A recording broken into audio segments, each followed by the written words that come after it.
আমি এই কমিটি অবাঞ্ছিত ঘোষণা করার জন্য আমি ব্যবস্থা নিচ্ছি। সে পর্যন্ত তোমরা আমার প্রতি আত্মবিশ্বাস রাখো এবং যারা তোমরা কমিটিতে থাকতে পারো নাই তারা তোমরা আমার কর্মী আসলে আমার সন্তানের সমতুল্য।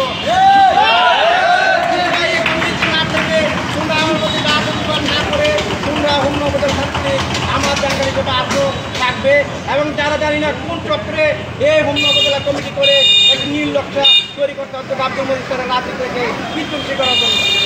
আমি বলতেছি আমাদের পূর্বে নাকি ছাত্রলীগ করতে এক বড় ভাই আমজাদ হোসেন সরকারের এই লোক নাকি নীল নকশা করে আমার স্যারের রাজনীতি নষ্ট করার জন্য যে এমপি সাবেক এমপি লোকদেরকে নিয়ে কমিটি করে ছাত্রলীগকে ধ্বংস করার জন্য স্যারের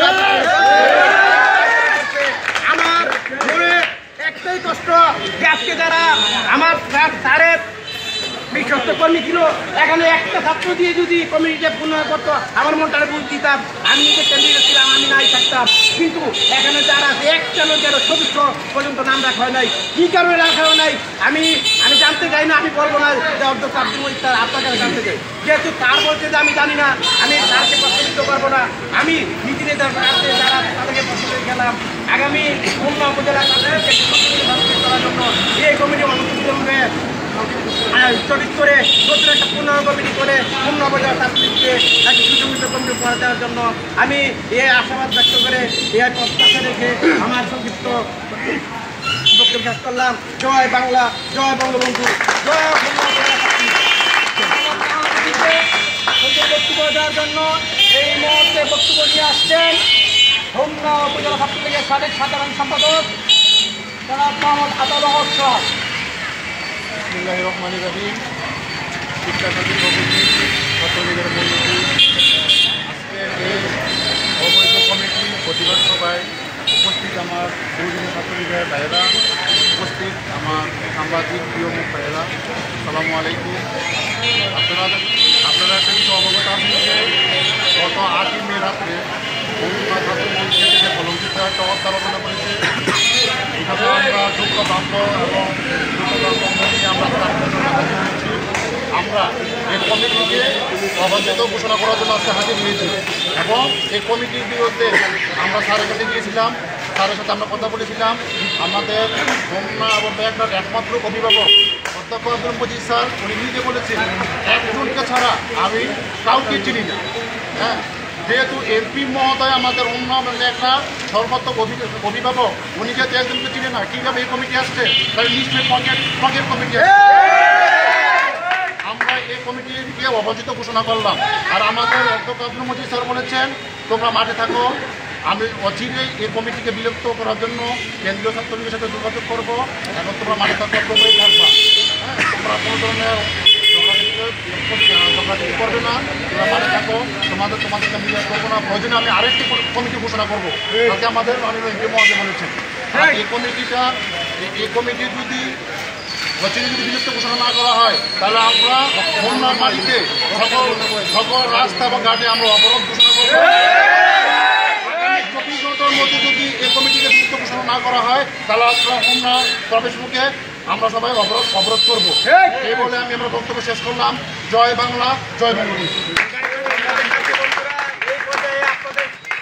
বক্তৃতা নিয়ে আসছেন হোমনা উপজেলা ছাত্রলীগের সাবেক যুগ্ম আহ্বায়ক ও আহ্বায়ক জনাব জাহাঙ্গীর আলম সরকার। তাদের মাঝে মূল্যবান বক্তৃতা দেওয়ার জন্য। বিসমিল্লাহির রহমানির রহিম।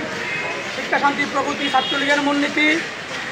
আজকে 8 মে সদ্যঘোষিত কমিটির বিরুদ্ধে আজকের যে প্রতিবাদ এবং সাংবাদিক সম্মেলনে আমার নিপীড়িত ছাত্র ভাইয়েরা উপস্থিত আছেন এবং উপস্থিত আছেন আমাদের হোমনা মিডিয়া এবং বিভিন্ন প্রেস মিডিয়া ভাইয়েরা। আসসালামু আলাইকুম। আপনারা জানেন গত 8 মে রাতের অন্ধকারে একটি কমিটি হয়েছে।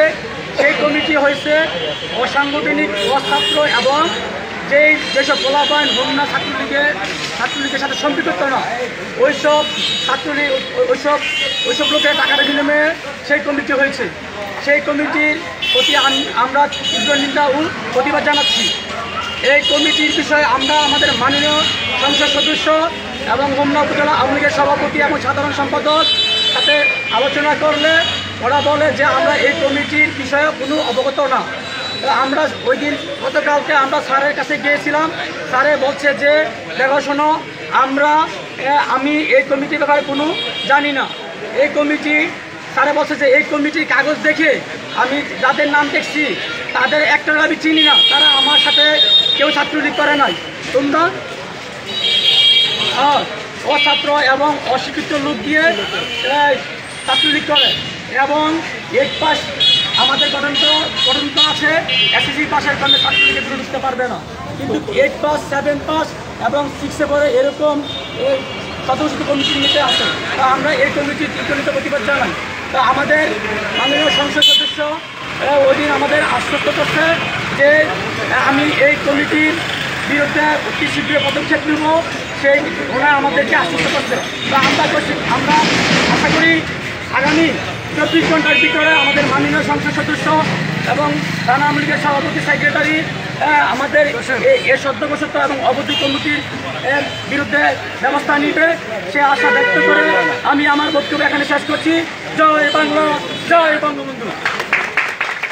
আপনাদের বিশেষভাবে অবগতির জন্য জানাতে যে আপনারা কষ্ট করে আসছেন সাংবাদিক ভাইয়েরা, আমরা আপনাদের কাছে আপনারা সঠিকভাবে এই জিনিসটা সবার